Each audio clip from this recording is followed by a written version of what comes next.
Bonjour, cette capsule vise à vous montrer comment utiliser la calculatrice pour faire des calculs de logarithmes. Les exemples sont tirés de la capsule sur la résolution d'équations exponentielles à l'aide de logarithmes. Dans l'exemple 1, nous avons à calculer ici le logarithme en base 7 de 5. La calculatrice que j'ai actuellement est une calculatrice Sharp, le modèle ELW516X. Cette calculatrice possède une touche, la touche EXP. Si on va voir l'inscription en orange ici, qui est accessible lorsqu'on fait deuxième fonction, cette fonction-là nous sert à calculer un logarithme en base quelconque de x. C'est ce dont je vais me servir ici.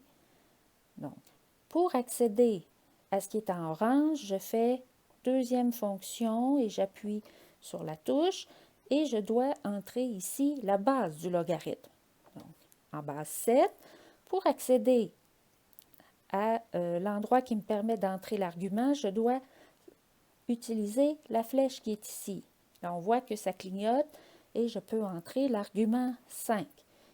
Il me reste à appuyer sur égal. Et voici 0,82708, etc. Nous avons arrondi dans le travail à 3 décimales, 0.827. Si je voulais effectuer le travail en une seule fois à la calculatrice, plutôt que arrondir et aller inscrire une réponse qui est approximative ici, voici comment je ferais. Donc, je reprends le calcul, deuxième fonction. Pour accéder, j'entre la base, je vais à l'endroit pour inscrire l'argument, j'ajoute l'argument, je sors de ce petit bout-là qui est pour les logs et je vais faire le moins 1 qui est ici. Moins 1 et j'appuie sur égal. Et j'obtiens directement ici la réponse que nous avions arrondie à 3 décimales. Ça, c'est lorsque j'ai une calculatrice qui me permet de faire des calculs avec des logs en base quelconque. Toutefois, ce ne sont pas toutes les calculatrices qui peuvent faire des calculs de logs dans n'importe quelle base. Par exemple, la calculatrice ici, Sharp EL546W, ne possède pas la touche nécessaire. Je dois absolument faire des calculs en base 10 avec la touche log ou en base E avec la touche ln. Donc, lorsque je vais faire le calcul de log en base 7 de 5, je dois utiliser la formule de changement de base et je dois plutôt faire log de 5 sur log de 7. Donc, voici, je fais ce calcul, log de 5 divisé par log de 7, et ça donne 0,82708, etc., qu'on a arrondi ici à 3 décimales. Si je voulais faire le calcul en une seule fois, je ferai log de 5 divisé par log de 7 moins 1. Encore une fois, la calculatrice, à cause des priorités des opérations, comprend qu'elle doit faire la division en premier et prend le résultat de cette division et soustrait 1. Si on regarde l'exemple 2,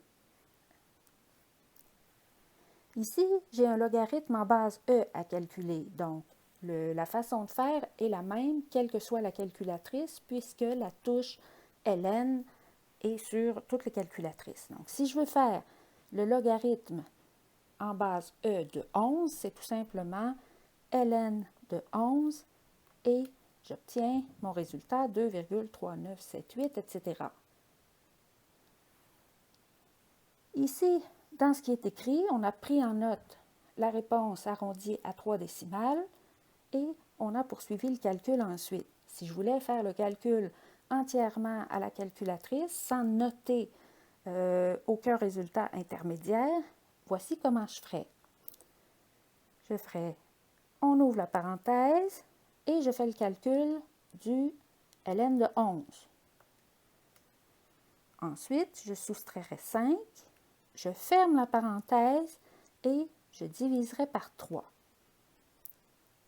C'est important ici de mettre les deux parenthèses parce que la calculatrice, sans sans ces parenthèses-là, elle commencerait par faire la division du 5 par 3 et ensuite ferait le logarithme en base E de 11 et soustrairait le résultat du 5 divisé par 3. Et ce n'est pas du tout ce qu'on veut faire.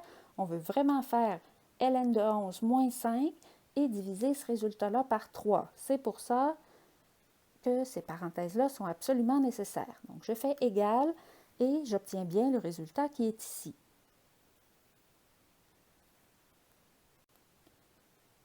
Voici à la calculatrice comment faire les exercices qui font partie de la capsule de la résolution d'équations exponentielles à l'aide de logarithmes. Pour le A, nous avons à faire le log en base 10 de 7.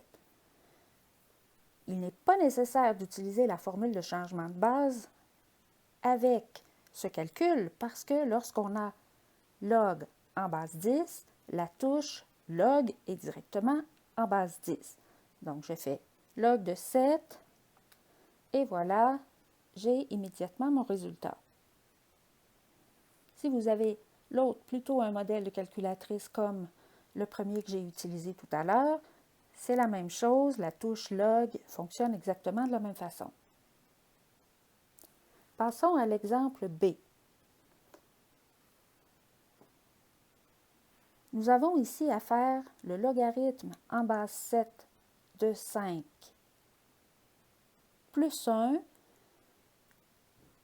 Donc, si on prend la calculatrice qui n'a pas de touche pour faire un log en base quelconque, nous devons faire log de 5 divisé par log de 7, qui est égal à 0,827.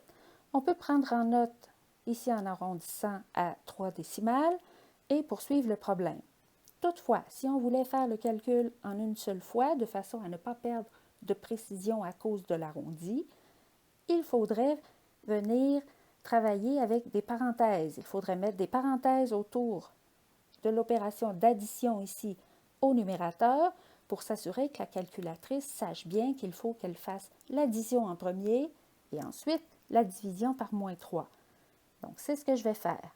Donc, j'ouvre une parenthèse, je fais log de 5 divisé par log de 7 plus 1, fermez la parenthèse, et je vais diviser ensuite par moins 3. Divisé par moins 3. La calculatrice n'a pas besoin de parenthèse autour de log de 5 divisé par log de 7 parce que cette division a priorité sur l'addition du 1. Est égal et j'obtiens directement mon résultat.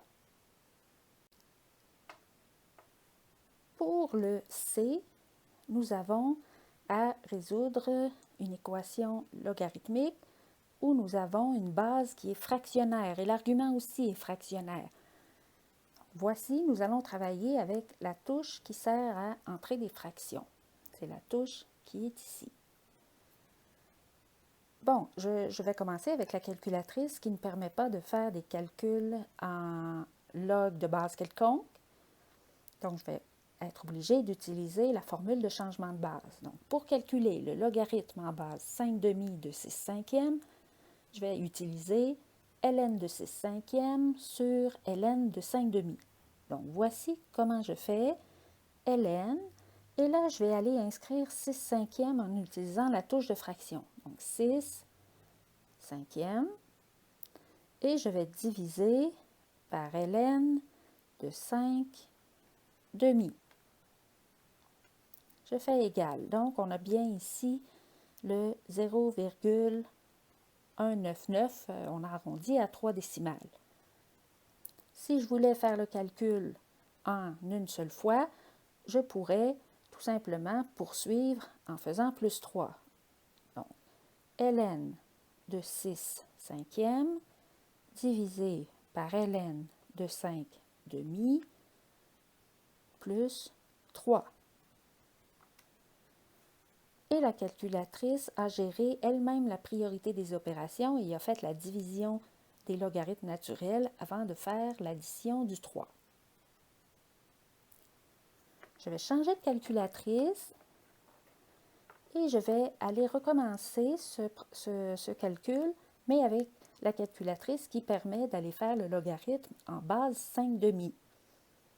Donc, voici, je fais, je vais prendre mon écran ici, j'ai effacé ce qu'il y avait sur mon écran, donc, deuxième fonction, la touche log, je suis rendue à entrer la base, donc la base 5/2.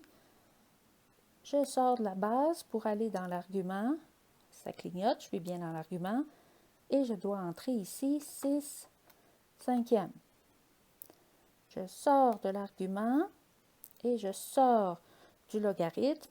On voit que la petite barre horizontale est bien après la parenthèse et je pourrais additionner directement le 3 ici. Et j'obtiens le bon résultat. Donc, c'était une petite tournée de la façon d'exécuter les calculs à la calculatrice en ce qui concerne les logarithmes.